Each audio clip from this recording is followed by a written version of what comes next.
வணக்கம் நண்பர்களே, நான் உங்கள் சாய் செல்வகுமார். இது குடை மாதிரி இருக்குது. என்னென்னு பார்த்தீங்கன்னா, இதுதான் ஆலமரம். பாருங்கள், வெயில் வந்து 80 டிகிரிக்கு மேலே வெயில் அடிக்குதுங்க. அப்புறம் இந்த இடத்துல பார்த்தீங்கன்னா அவ்வளோ கூலிங்காக இருக்குது. காரணம் இந்த ஆலமரம் தாங்க. குடை மாதிரி இருக்குது. எவ்வளோ பழங்களை பாருங்கள். குருவி எல்லாம் இதில் தான் சாப்பிட்டுருக்கு. இந்த மாதிரி ஒரு நிழல் குடை, ஒரு ஆலமரம் எங்கே இருக்குதுன்னு பார்த்தீங்கன்னா கிராமத்தில் தான் இருக்கும்.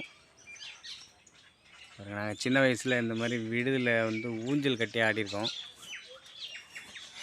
பாருங்கள், மரத்துலேருந்து கீழே தர வரைக்கும் வருது பாருங்கள். ஆறு. இந்த ஆற்றுல தண்ணி இல்லை, இருந்தாலும் இந்த இடம் பார்க்குறதுக்கு அருமையாக இருக்குது. பாருங்கள், முழுசாகவே இந்த சாலையில் அவ்வளோ நிழலுங்க. சுற்றி குடை போட்ட மாதிரி இருக்குது. எத்தனை பேர் ஊரில் இந்த மாதிரி ஆற்று ஓரத்தில் ஆலமரம், எத்தனை பேர் கிராமத்தில் வாழுறீங்க, இந்த மாதிரி ஆலமர விடுதியில் எத்தனை பேர் ஊஞ்சல் ஆடிருக்கீங்க, எத்தனை பேருக்கு இந்த பிடிக்கும் இந்த வீடியோ அப்படிங்கிறது கமெண்டில் சொல்லுங்கள். ஷேர் பண்ணுங்கள், லைக் பண்ணுங்கள்.